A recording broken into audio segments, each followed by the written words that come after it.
이어서 오늘의 두 번째 강의를 이렇게 시작을 하도록 하겠습니다.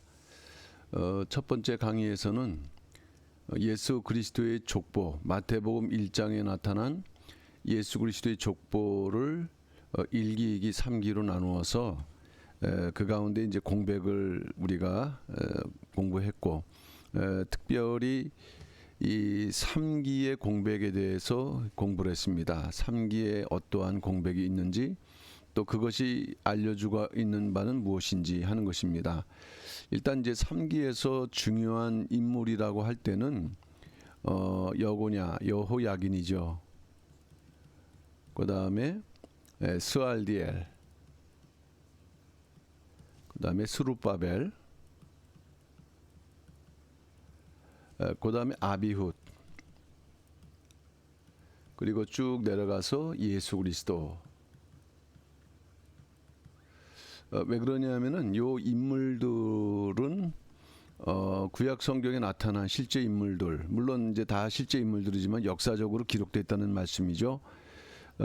그런 가운데 요 아비훗이라는 인물, 요 아비훗이라는 인물이 그 이제 3기에 얼마만큼 그 공백이 있는가를 알려주는 아주 중요한 역할을 하고 있다는 것입니다. 그래서 이 여호야긴을 중심으로 해서 그 여호야긴 그 중심으로 왕들 가운데 누가 빠졌냐를 우리에게 이제 말씀해주고 있는 것이고요. 그다음 두 번째 공백, 3기에서의 두 번째 공백은 수룹바벨과 아비훗 사이, 아비훗을 여호야다, 호다위야로 볼 때 여기에 5대가 빠졌다는 것을 볼 수 있겠고, 그 다음에 아비훗에서 예수 그리스도까지도 우리가 누가복음 족보하고 비교를 통해서 약 7대 정도가 빠져 있다는 것을 알 수 있다는 것입니다. 그러니까 여기에 1대 하면은 총 해서 한 13대가 3기의 공백이라고 이렇게 말씀을 드릴 수가 있겠습니다. 이것이 다 뜻이 있겠고요. 그런 가운데 이제 오늘은 이 두 번째 강의를 통해서는 요 구약의 역사에 나타난 인물 가운데에서 이 여호야긴 중심으로 어떤 대수가 빠졌는가, 또 그것의 교훈은 무엇인가 하는 것을 두 번째 강의에서는 살펴보도록 하겠습니다.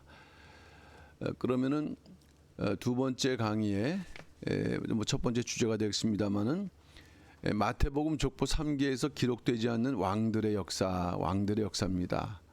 왕들의 역사라고 할 때 그 요시아부터 시작을 해서 요시아의 네 아들 가운데 이제 두 번째 여호야김, 그 다음에 여호야긴 아들 여호야긴이죠. 요 가운데에서 왜 요시아에서 여고냐로 빠지면서 요 아들들이 통째로 빠지게 되었는가 하는 것을 공부하고자 하는 것이죠.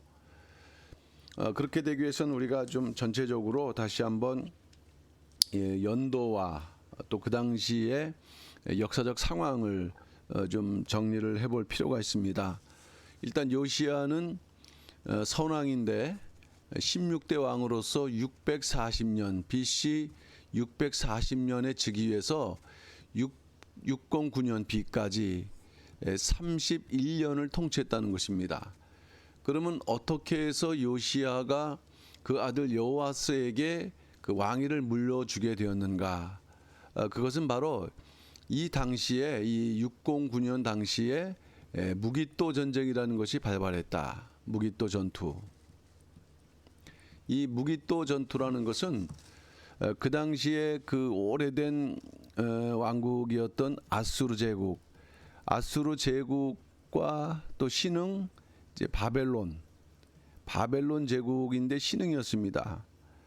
그런 가운데 이 애굽이라는 나라가 이 바벨론이 그 부흥하는 것이 좀 위협적이어서 아수르를 도와주기 위해서 이제 출정을 했는데, 또 이 당시에 그 요시아는 이스라엘 그 남유다의 왕으로서 이 아수르로부터 계속 그 침공을 당한 그런 위협을 느꼈기 때문에 애굽이 그 아수를 도와주러 출정한 것을 이렇게 반대하면서 이 무기또에서 전투를 하게 된다는 것이죠. 이 무기또 전투에서 요시야는 저기 사망을 하게 되고, 그리고 바로 느고가 그 무기또에서 사망한 그 요시야를 대신해 갖고 그 아들 여호아스 살룸을 이제 왕으로 이제 세우면서 이 남유다에 계속적인 영향을 끼치게 되는 것입니다. 그러면서 여호아스는 이제 왕이 되었고, 그리고 여호아스는 요시야를 잇는 어떤 그 기대감을 갖는 그런 인물이었다는 것이죠. 이 609년. 그리고 이제 요 간격은 3개월인데 살펴보겠습니다만은 3개월인데 609, 608 이런 그 연도 속에서 여호아스의 형이죠. 여기가 그 요시야의 둘째 아들이 셋째 아들이고 여호야김이 요시야의 둘째 아들이니까 형입니다. 형이 이어서 이제 왕이 된 해가 608년. 그 이후에 3년 뒤에 605년에 바벨론의 1차 침공이 있었다는 것입니다. 요거는 어떤 전쟁이냐면 갈그미스 전쟁,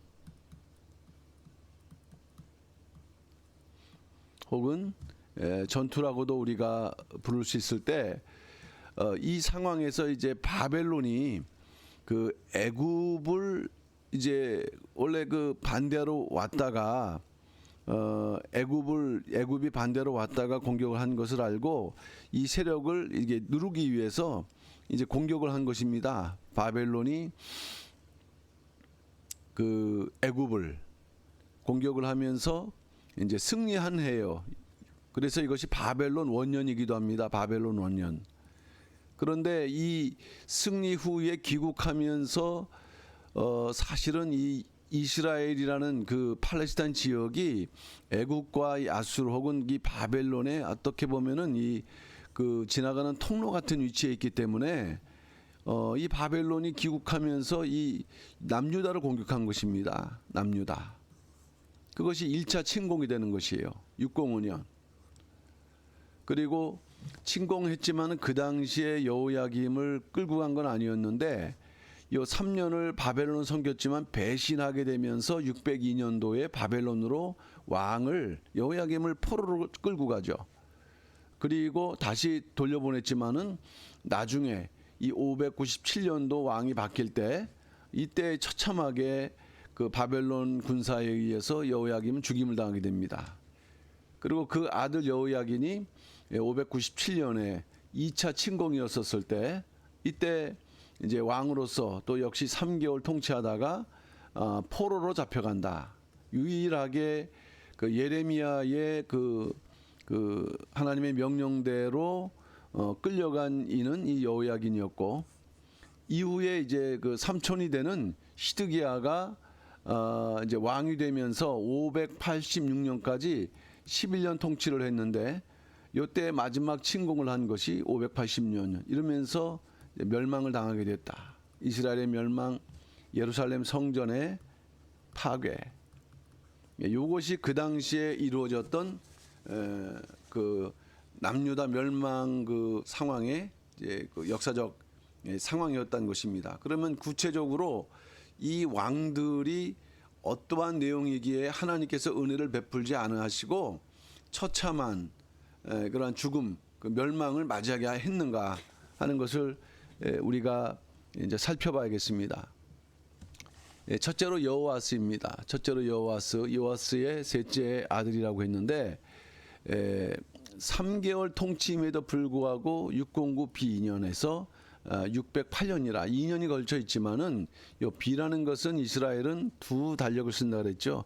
니산월 달력과 티시리월 달력을 쓰기 때문에 이 비라는 부분은 어떤 달력이든 간에 이 뒷부분이죠. 그렇기 때문에 3개월이지만은 예를 들어서 11월, 12월, 1월 이런 식으로 3개월이지만은 그 연말과 연초에 3개월이 걸리게 되면은 이렇게 두 해를 거치지만은 실질적으로는 3개월밖에 되지 않는다. 남유다의 17대 왕이었다는 것입니다. 뜻은 여호와께서 붙잡으셨다, 여호와께서 붙드신다라는 뜻입니다. 자, 여기서 중요한 것은 내 형제 중에서 맨 먼저 왕이 되었다. 물론 이 선택은 바로 느고의 선택이지만은 그러나 이스라엘 백성들의 기대도 있었다는 것이에요. 어쨌든 바로 느고는 본인이 이제 그 영향력을 계속 이렇게 주기 위해서 자기에게 뭔가 필요한, 또 그러면서도 그 애굽은 뭔가 그 남유다를 통치함에 있어서 그들의 문화라든가 여러 가지 상황들을 이렇게 인정해주는 그러한 그 부분이 있거든요. 그렇기 때문에 분명히 백성들의 의견을 들어봤었을 것이다. 자, 그런데도 불구하고 그의 결과는 달랐다는 것입니다. 여호와스는 셋째 아들이었지만은 다른 형제보다 힘과 능력이 뛰어났다. 이걸 어떻게 알았습니까? 분명히 그 주변 사람들을 통해서 이렇게 들어봤겠죠. 국민들의 인정을 받았기 때문에 이것은 또한 하나님의 주권 역사 속에서도 하나님 마지막 그 남유다의 멸망을 보시면서 그래도 다시 회복될 수 있는, 그리고 당신의 언약된 백성들이 그래도 순종하는 과정 속에서 덜 고난을 받을 수 있는 그러한 어떤 기회, 그런 기회를 주시고자 하는 주권적 역사였다는 것입니다. 그렇지만은 이 여호와스는 그 결과, 그 기대와는 다른 모습을 보여줬다는 것입니다. 다윗과 같이 정직하게 통치했던 요시야, 갑작스러운 죽음이었죠. 요시야가 이 무기토에서 죽었던 것도 바로 느고를 통해서 전달된 하나님의 음성을 그가 이제 깨닫지 못했던 것이에요.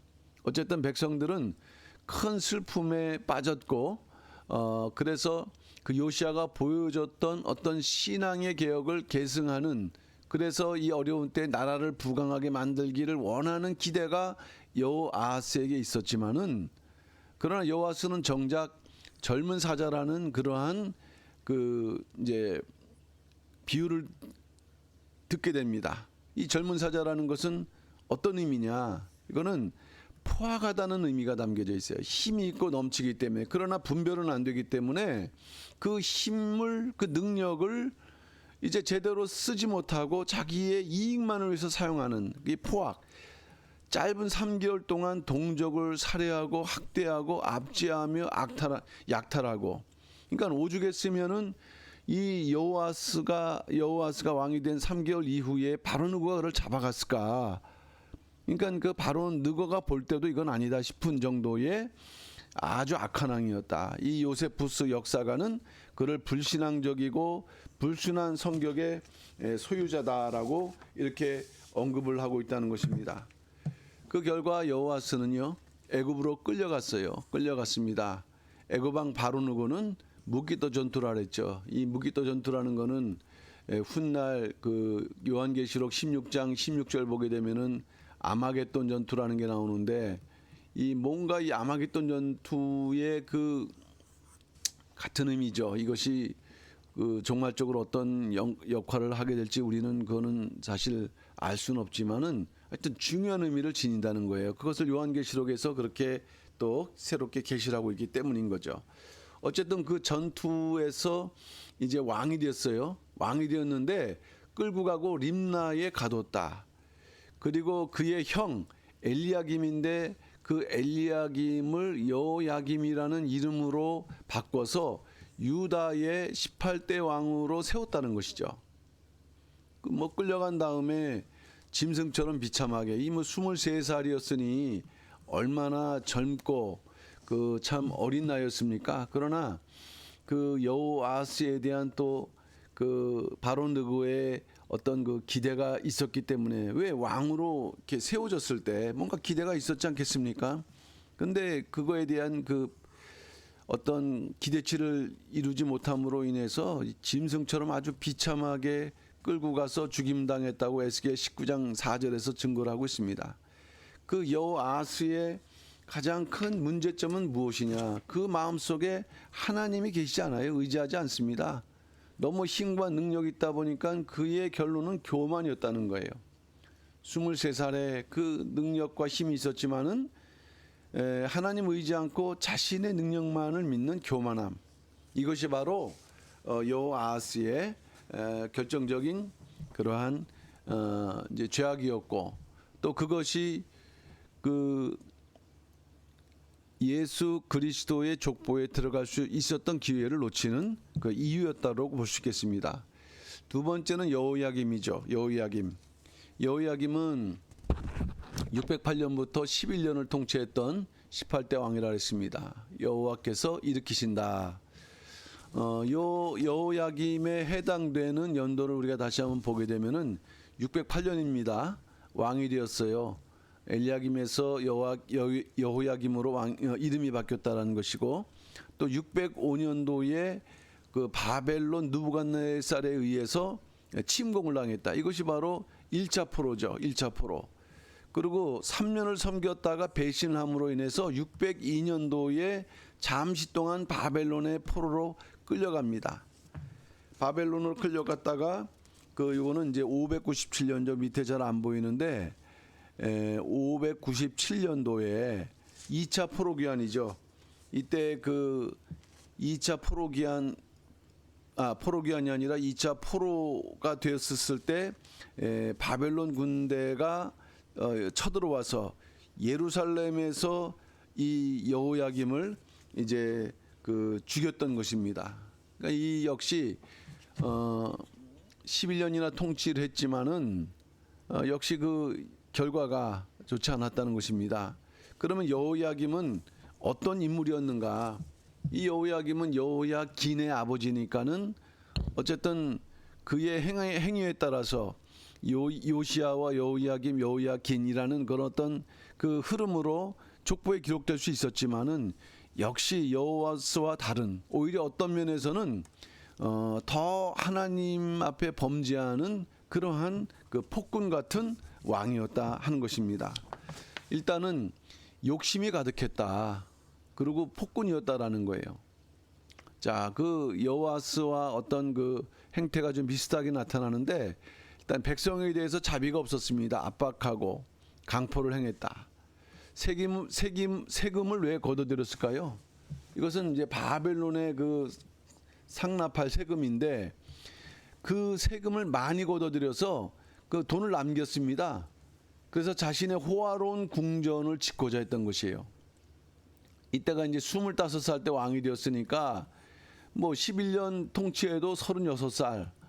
그러니까 아주 또 젊었을 때인데도 불구하고 그 백성들의 그 고통이나 이러한 그 빈핍함을 알지 못하는 가운데서 자신의 화려한 왕궁만을 갖다가 짓고자 했던 것이에요. 이게 얼마나 교만하면서도 사치 또 안일함에 이렇게 빠졌던 그러한 모습을 보여주는 것이 여호야김의 모습이었다는 것입니다. 자, 그렇지만은 이러한 죄악뿐만 아니라 더 큰 하나님과의 관계 속에서 더 큰 죄악은 하나님의 말씀을 멸시했다는 것입니다. 이제 하나님께서 예레미야를 통해서 주시는 말씀을 이제 바룩 같은 서기관이 기록을 하지 않습니까? 그러면은 그 기록한 그 두루마기를 갖다가 그 당시에 이렇게 듣고 그 다음에 바로 작은 칼로 불태워서 이렇게 하나님의 말씀을 멸시했다는 것입니다. 그러니까는 이 두루마리에 화롯불을 던졌다 했지만 이 두루마리가 바로 무엇이 있습니까? 하나님의 말씀이 기록되어 있는 그러한 그 책이에요. 근데 이 책을 불태웠다는 것은 그 하나님의 말씀을 멸시했다. 게다가 하나님의 선지자 예레미야를 갖다가 잡아 죽이려고 했다는 것입니다. 그의 동생 이제 마지막 왕 시드기야는 그래도 늘 이제 그 예레미야를 찾으면서 기도를 부탁하기도 하고 말씀의 의미를 뭔가 듣기도 했어요. 그러나 그 엘리야김 여호야김은 전혀 다른 모습을 보여주고 있다는 것입니다. 그러다가 그 결론은 쇠사슬에 결박되어서 바벨론에 끌려갔다.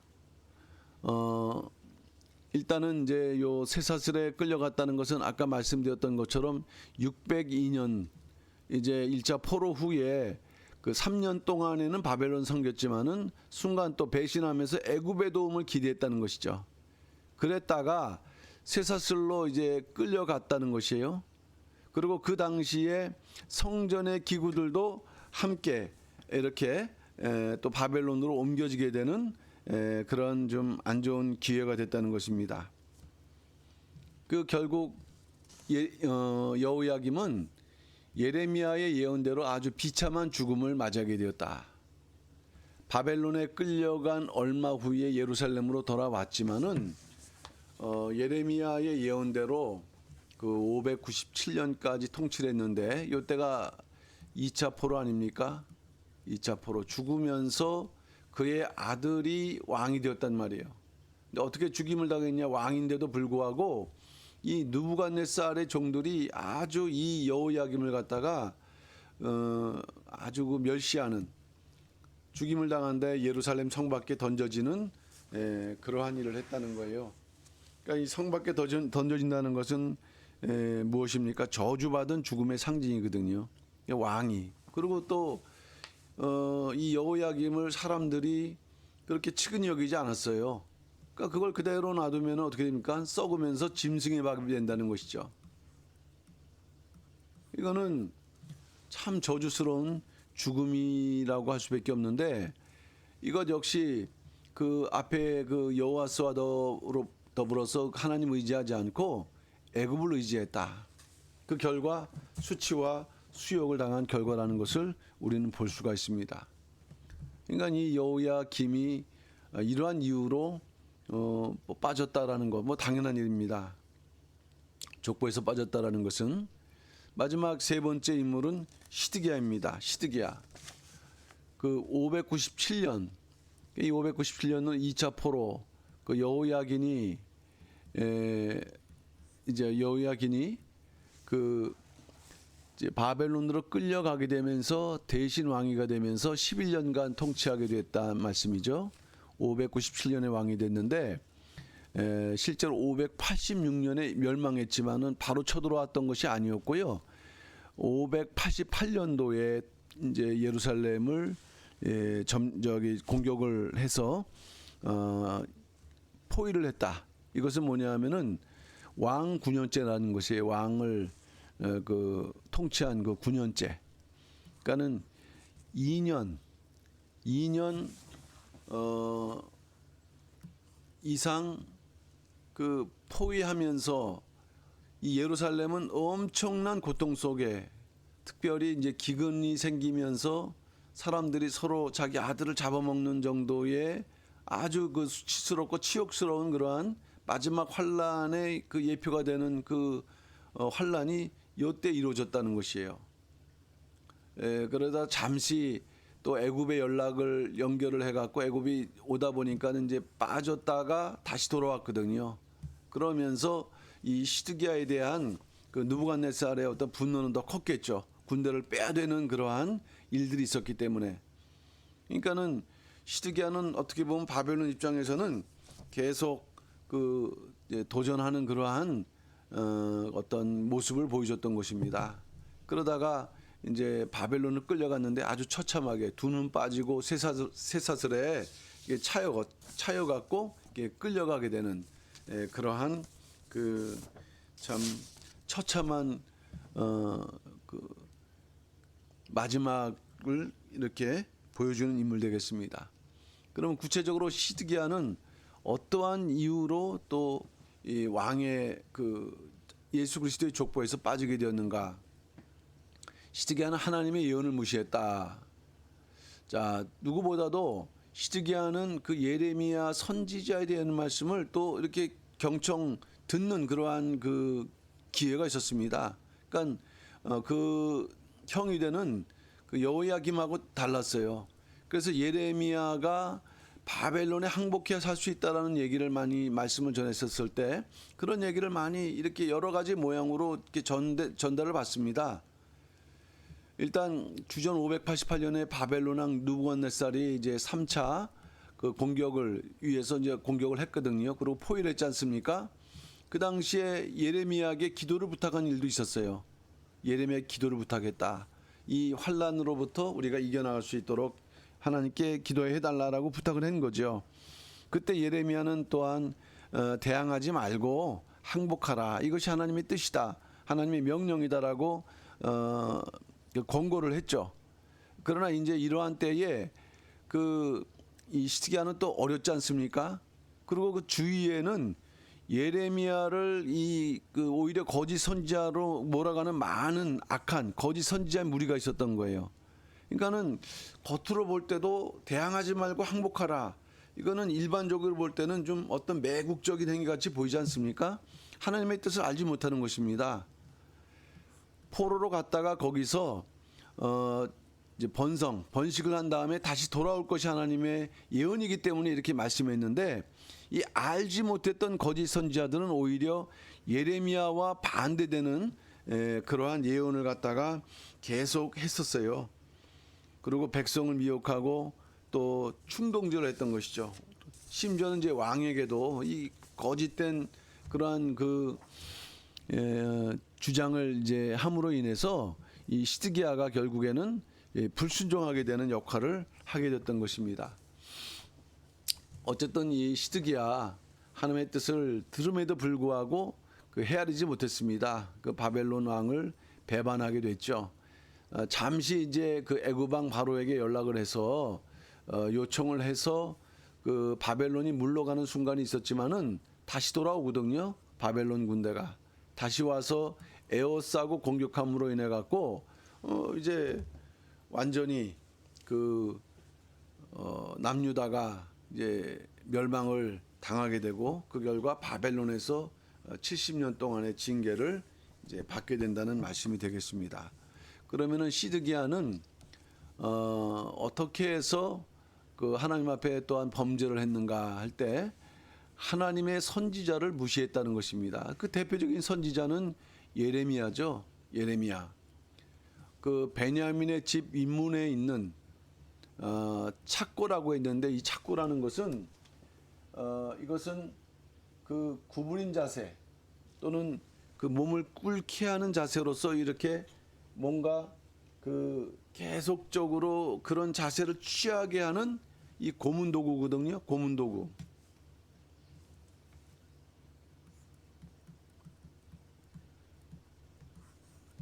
그러니까 우리 옛날에도 죄인들에게 이제 머리에 그 쓰게 하는 그러한 이제 그 칼이 이렇게 목에 있어 갖고 움직일 수도 없는, 그 얼마나 고통스럽습니까? 마찬가지의 그 고문 도구란 말씀이에요. 이것이 예레미야를 채웠죠. 그리고 여기서 유사장이라고 하는데, 이 유사장은 성전의 질서를 총 관리하는 책임자가 되는 것이고요. 그러니까 그 당시에 성전의 그 책임자이면서 이런 그 지도자들이 그 예레미야의 예언을 듣고 이렇게 예레미야를 이제 무시를 하게 되는 것이에요. 심지어는 때렸다는 것입니다. 착고에 채웠다가, 두 번째는 톡을, 흙을 판 굴이죠. 그러니까 햇빛이 들어가지 않는 음실에 가두니까는 참으로 그 자체만으로도 얼마나 그 두렵고 춥고 고통스러운 그 상황인가 하는 것을 우리가 알 수 있습니다.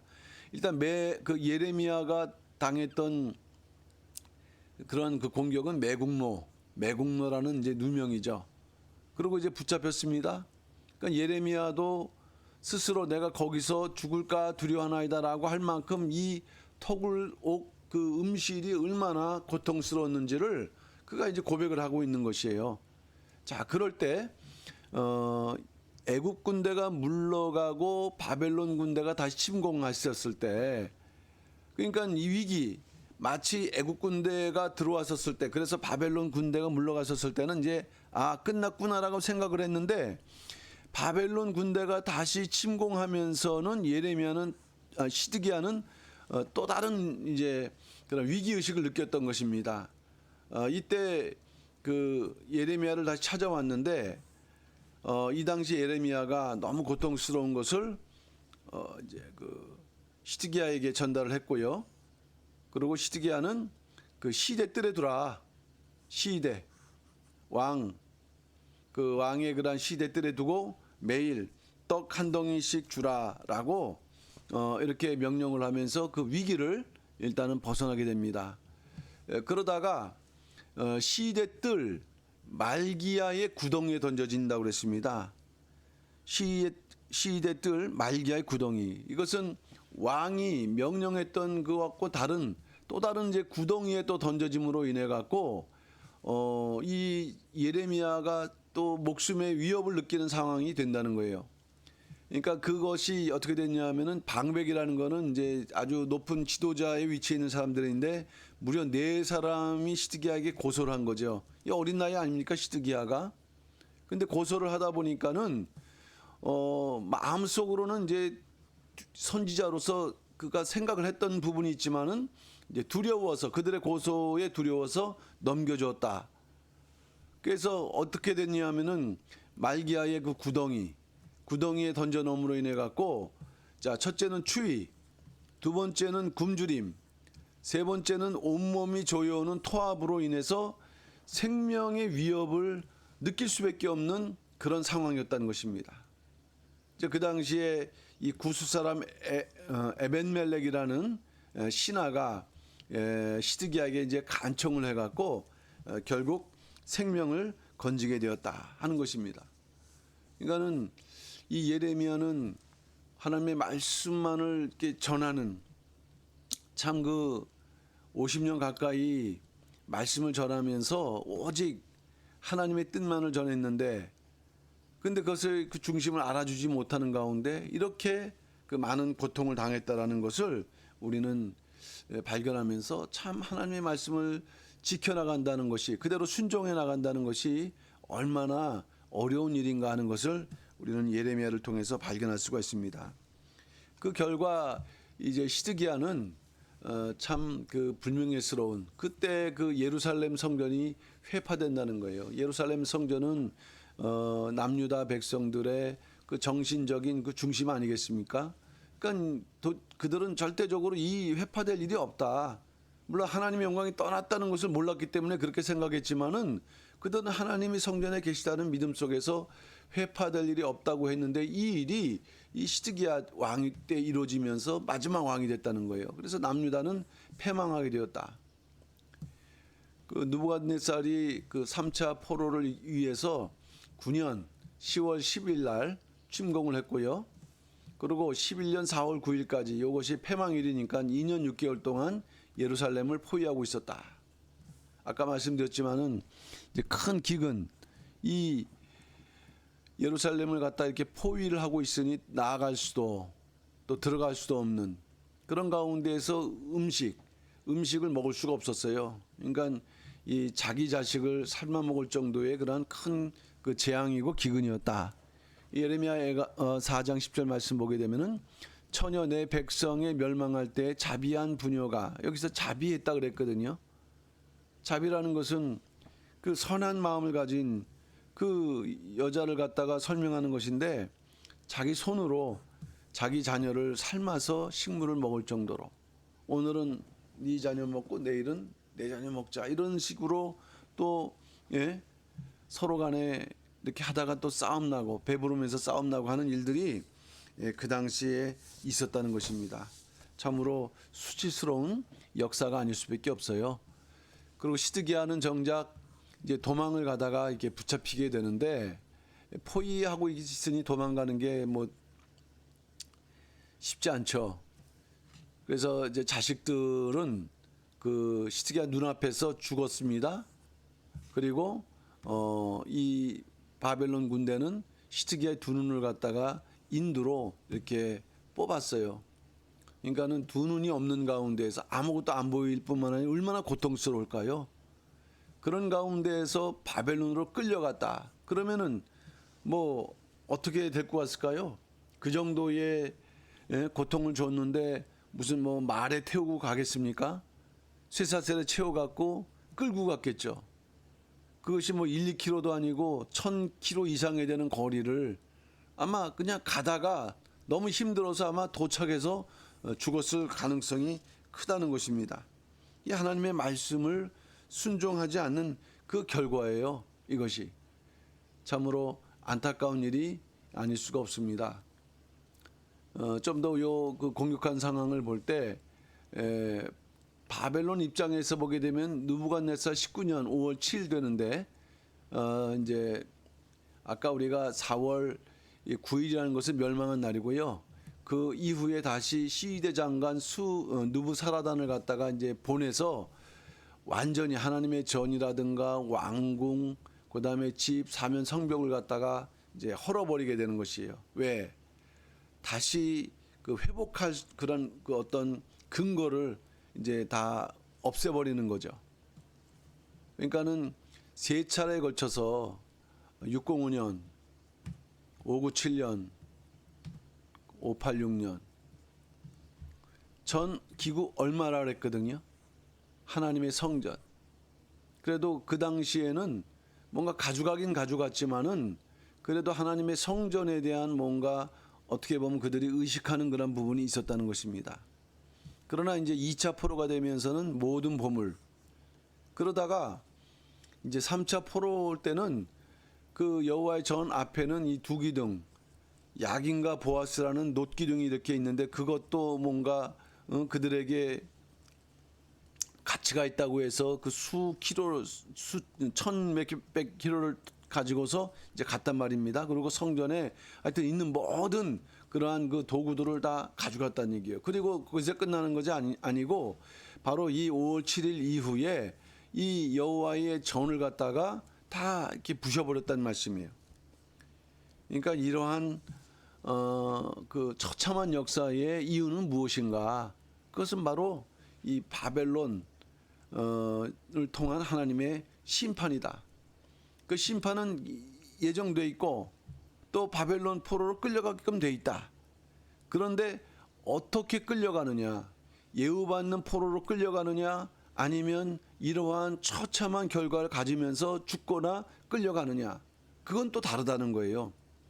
이러한 환난 가운데서도 하나님께서 또 피할 길을 주시는 그런 역사인데 이 불신은 전혀 그러한 기회도 다 잃어버리는 그러한 죄악이 아닐 수가 없다는 것입니다.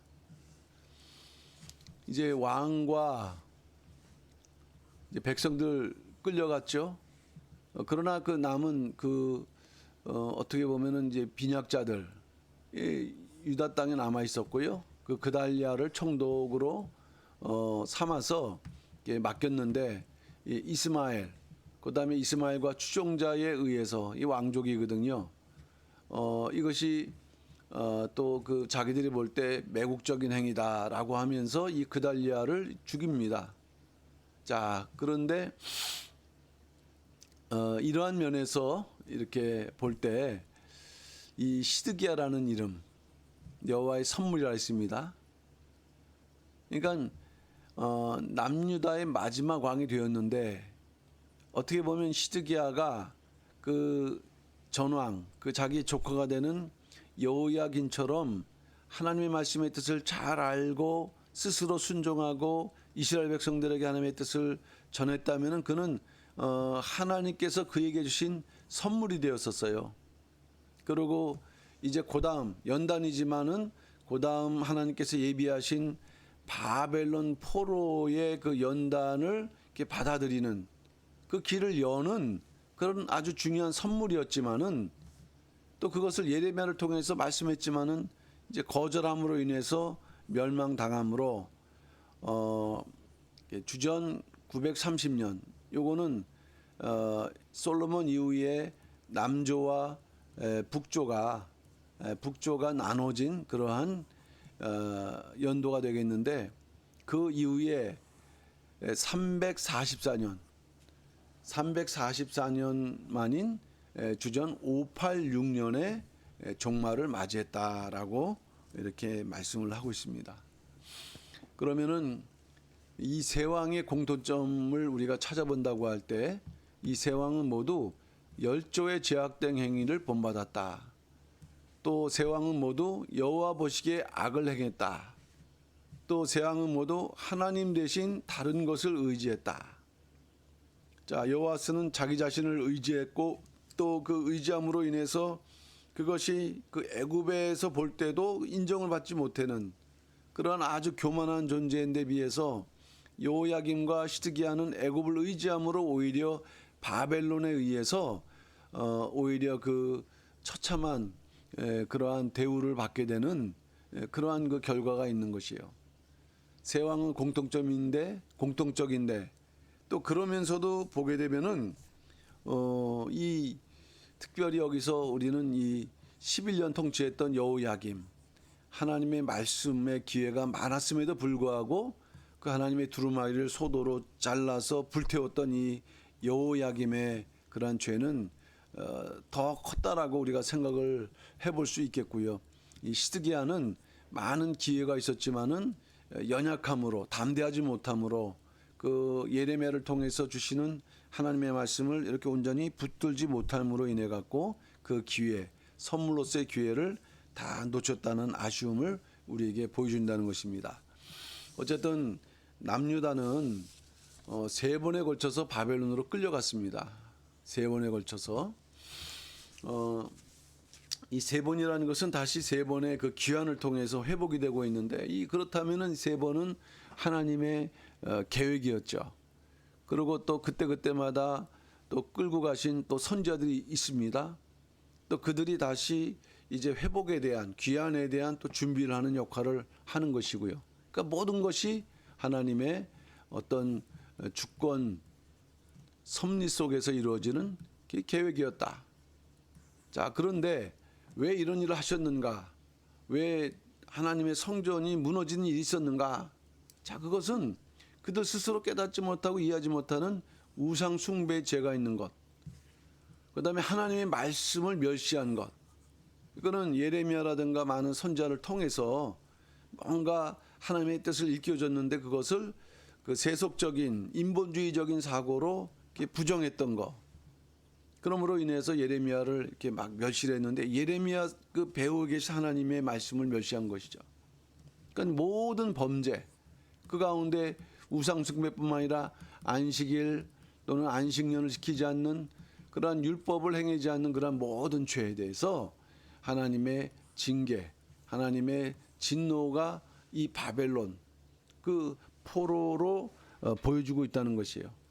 언약 백성이지만은 언약 백성이라 할지라도 그 언약을 지키지 못하고 범죄할 경우에 이러한 하나님의 징계와 진노를 피할 수가 없다라는 것이 바로 이 이제 역사의 표현이고 우리가 이제 추후에 이러한 1차, 2차, 3차의 포로 귀환을 정확하게 이제 살펴보게 되는데 중요한 것은 우리가 이 공부를 하게 되는 것은 마태복음 족보에서 이 왕들을 이렇게 뺐다라는 거 보니까 우연하게 빠진 게 아니고 공통적인 의미가 있다는 것입니다. 공통적인 의미. 그래서 어쨌든 마지막 때 우리가 하나님의 생명책에 다 기록이 되어야 되는 신앙의 최종적인 그 구원의 역사가 있어야 될 때 역시 마찬가지로 우리도 이러한 죄를 피하고 오직 하나님의 말씀을 붙들고 또 어떤 환난과 고통이 있다 할지라도 거기에 담겨져 있는 하나님의 계획을 잘 믿음으로 깨닫는 가운데 순종할 때 반드시 우리는 예수 그리스도의 족보 또는 신령한 그 생명책에 기록될 수 있는 그러한 성도가 될 수 있다는 것을 우리는 이렇게 교훈 받을 수 있겠습니다. 이제 마지막으로는 참고적으로 볼 때 그 예레미야 선지자 활동을 갖다가 정리를 해봤습니다. 이 왕들을 중심으로 해서 이건 참고하시라고 이제 그 교재 뒷부분에 그 삽입한 부분이 되는데 예레미야 선지자는 요시야 13년에서부터 시드기야 11년까지 결국 시드기야 11년이라는 것은 멸망할 때까지 41년간 사역을 했던 것이거든요. 그래서 예레미야 1장 1절에서 선지자 사역의 기록이 시작돼 있고 그 다음에 두 번째 그 언급하고 있는 왕은 여호야김입니다. 근데 여기에 여호아하스 언급을 하지 않아요. 그러니까 이 왕은 아예 이제 그 뭐랍니까 이것을 이제 그 다루지 않고 있다는 것이죠. 근데 여호야김의 그 죄악을 상세하게 이렇게 기록하고 그 재앙에 대한 것을 예언하고 있고요. 여호야김. 그 다음에 여호야김의 아들 여고냐. 그리고